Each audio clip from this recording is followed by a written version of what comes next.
പ്രിയപ്പെട്ട കുട്ടികളെ, കഴിഞ്ഞ ക്ലാസ്സിൽ നമ്മൾ പഠിച്ചത് അക്വേറിയത്തിൽ വളർത്തുന്ന മത്സ്യങ്ങളെക്കുറിച്ചാണല്ലോ. ഈ ക്ലാസ്സിൽ നമ്മൾ പഠിക്കുവാൻ പോകുന്നത് അക്വേറിയത്തിൽ വളർത്തുന്ന സസ്യങ്ങളെക്കുറിച്ചാണ്. അക്വേറിയത്തിന് ഭംഗി പകരുന്നതിലുപരിയായി വെള്ളത്തിൽ ലയിച്ചിരിക്കുന്ന പ്രാണവായുവിൻ്റെ അളവ് നിലനിർത്തുന്നതിനും സസ്യങ്ങൾ കൂടിയേ തീരൂ.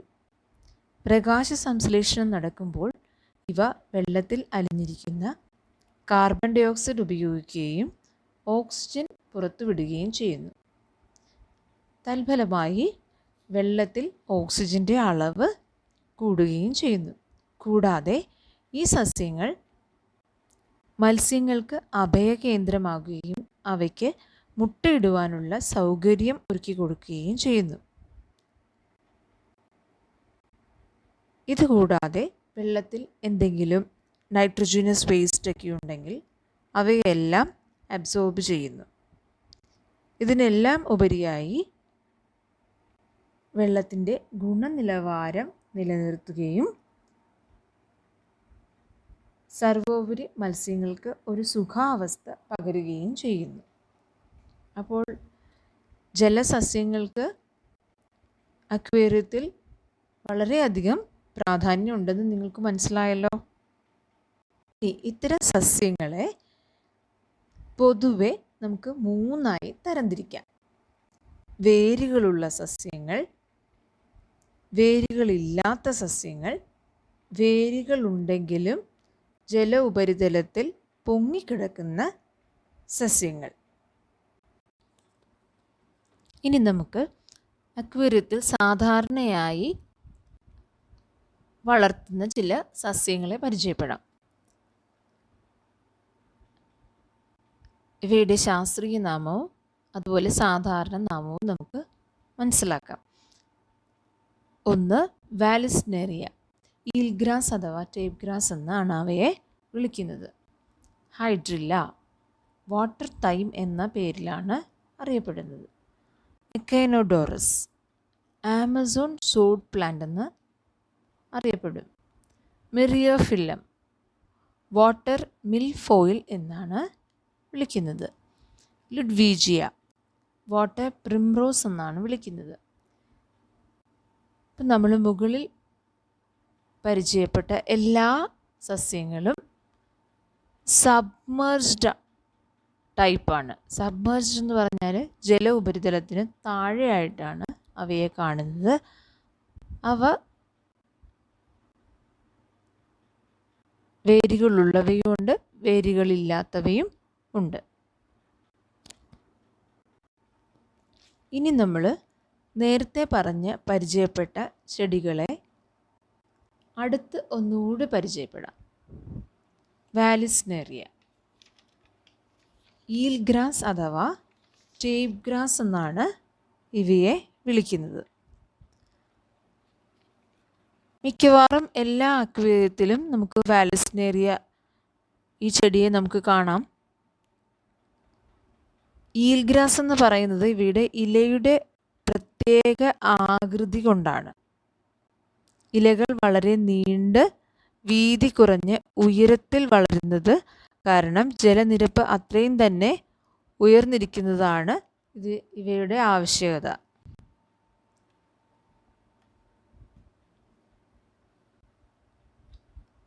ഇനി ഇവ കൂടുതലായും ഇവയ്ക്ക് നല്ല ഉയരമുള്ള ചെടിയായതുകൊണ്ട് തന്നെ ഇവ കൂടുതലായും അക്വേറിയത്തിൻ്റെ പാർശ്വങ്ങളിലാണ് ഇവയെ വളർത്താവുന്നത്. അടുത്തതായി ഹൈഡ്രില്ല, വളരെ ഹാർഡി ആയിട്ടുള്ള ഒരു സ്പീഷീസാണ് ഹൈഡ്രില്ല. ഇലകൾ തണ്ടിന് ചുറ്റും ക്രമീകരിച്ചിരിക്കുന്നു. ആകർഷകങ്ങളായ ചെറിയ ഇലകളാണ് ഇവയ്ക്കുള്ളത്. അടുത്ത ചെടി കബംബ. ഏറ്റവും ഭംഗിയുള്ള അക്വേറിയം സസ്യങ്ങളിലൊന്നാണ് കബംബ. ഫാൻവേർട്ട്, വാഷിങ്ടൺ സസ്യം എന്നൊക്കെ ഇവയ്ക്ക് പേരുണ്ട്. ഇവയെ സാധാരണ നമ്മൾ ടാങ്കിൻ്റെ പുറകിലോ വശങ്ങളിലോ ആയാണ് നടുന്നത്. കാരണം അവയ്ക്കും വളരെ വേഗം ഉയരം വയ്ക്കുവാനുള്ള പ്രകൃതമാണുള്ളത്. ഇനി അടുത്തതായി എക്കൈനോഡോറസ്. വലിയ ടാങ്കുകളിൽ നടുവിലായി ഇവയെ നട്ടാൽ കാണാൻ നല്ല ഭംഗിയുണ്ടാവും. ഇവയ്ക്ക് ആമസോൺ സോഡ് പ്ലാന്റ് എന്നാണ് ഇവയെ വിളിക്കുന്നത്. ആഴം കുറവായ ടാങ്കുകളിൽ ഇവയുടെ ഇലകൾ പുറത്തു വരികയും ചെടികൾ നശിച്ചു പോവുകയും സാധ്യതയുണ്ട്. ഇവയെ സാധാരണ വലിയ ടാങ്കുകളിലാണ് നടുന്നത്. ഇവയെ വലിയ ടാങ്കുകളിൽ നടുമ്പോൾ പ്രത്യേകിച്ചും ചെറിയ പോട്ടുകളിൽ നടാറുണ്ട് ഈ ചെടി.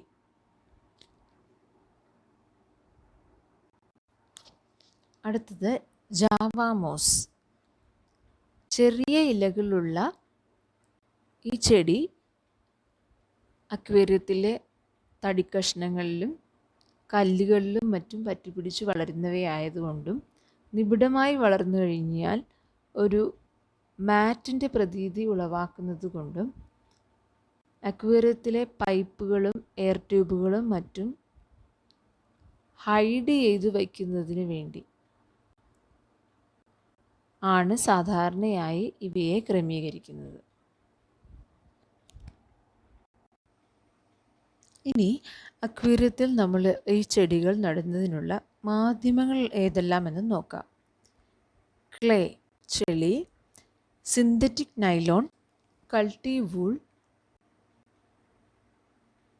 വൈക്കോൽ പോലുള്ള മെറ്റീരിയൽ, ഇതെല്ലാം നമുക്ക് ഈ ചെടി നടുന്നതിനുള്ള, ഈ സസ്യങ്ങൾ നടുന്നതിനുള്ള മാധ്യമമായി സ്വീകരിക്കാം. ഇനി ഈ മാധ്യമത്തിൻ്റെ ആവശ്യകത അല്ലെങ്കിൽ അവയുടെ ധർമ്മം എന്താണ്? അവ പ്രധാനമായിട്ടും ഈ സസ്യങ്ങളുടെ വേരുകൾ ഉറപ്പിക്കുകയും അതുപോലെ തന്നെ അവയ്ക്ക് ആവശ്യമായ പോഷകങ്ങൾ നൽകുകയും ചെയ്യുന്നു.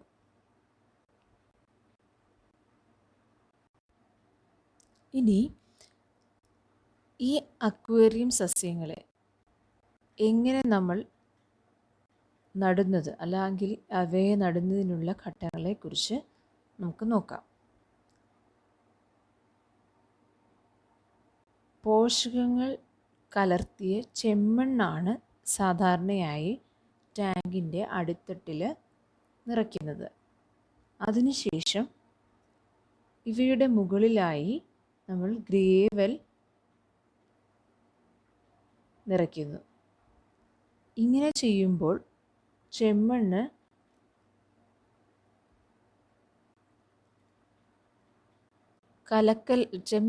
കലങ്ങി വെള്ളത്തിലേക്ക് വരാതെ ഇരിക്കും. അതിനുള്ള ഒരു മുൻകരുതലാണ് നമ്മൾ ഈ ചെമ്മണ്ണിന് മുകളിലായി ഗ്രേവൽ നിറയ്ക്കുന്നത്. ഇനി ഈ അലങ്കാര സസ്യങ്ങളുടെ പ്രജനന മാർഗങ്ങൾ എന്തെല്ലാമെന്ന് നമുക്ക് നോക്കാം. ഇവയ്ക്ക് 2 തരത്തിലുള്ള പ്രജനന മാർഗങ്ങളുണ്ട്: സെക്ഷുവൽ ആൻഡ് എസെക്ഷുവൽ. സെക്ഷുവൽ പ്രൊപ്പഗേഷനിൽ പൂക്കളും കായ്കളുമെല്ലാം സംബന്ധിക്കുന്നു. എന്നാൽ എസെക്ഷുവൽ അഥവാ കായിക പ്രജനന മാർഗത്തിൽ 3 വ്യത്യസ്ത രീതിയിലാണ് ഇവയുടെ പ്രജനനം നടത്തുന്നത്, പ്രൊപ്പഗേഷൻ നടക്കുന്നത്. 1 റണ്ണേഴ്സ്, 2 ഓഫ്സെറ്റ്, 3 പ്ലാന്റ്ലെറ്റ്സ്.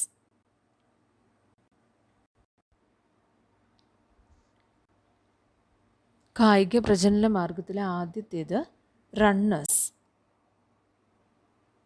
പേരന്റ് പ്ലാന്റിൻ്റെ ബേസിൽ നിന്നും വളരുന്ന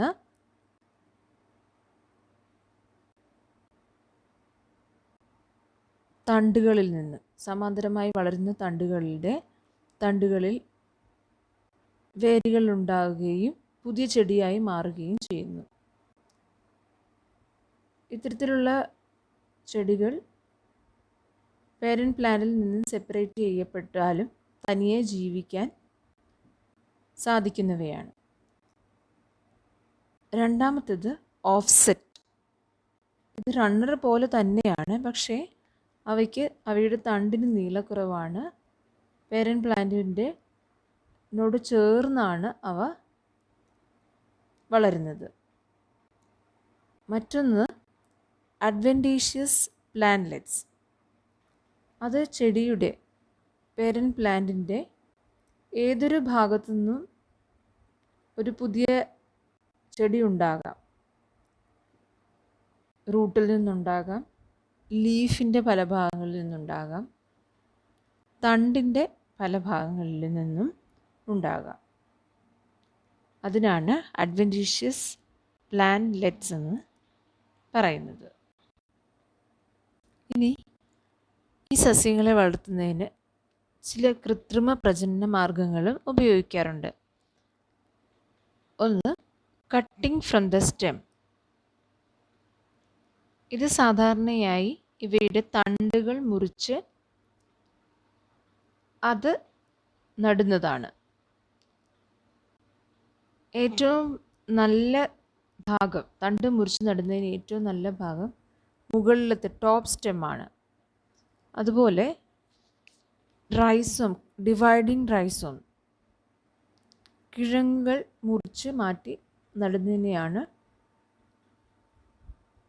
ഡിവൈഡിങ് റൈസോം. എന്നിട്ട് ആ ചെറിയ പീസുകൾ നമ്മൾ മണലിൽ നടുന്നതിനെയാണ് ഈ മാർഗം. അപ്പോൾ നമ്മൾ അക്വേറിയത്തിൽ വളർത്തുന്ന സസ്യങ്ങളെക്കുറിച്ച് അറിയേണ്ട ചില കാര്യങ്ങളെങ്കിലും നിങ്ങൾക്ക് മനസ്സിലായി എന്ന് കരുതുന്നു. Thank you.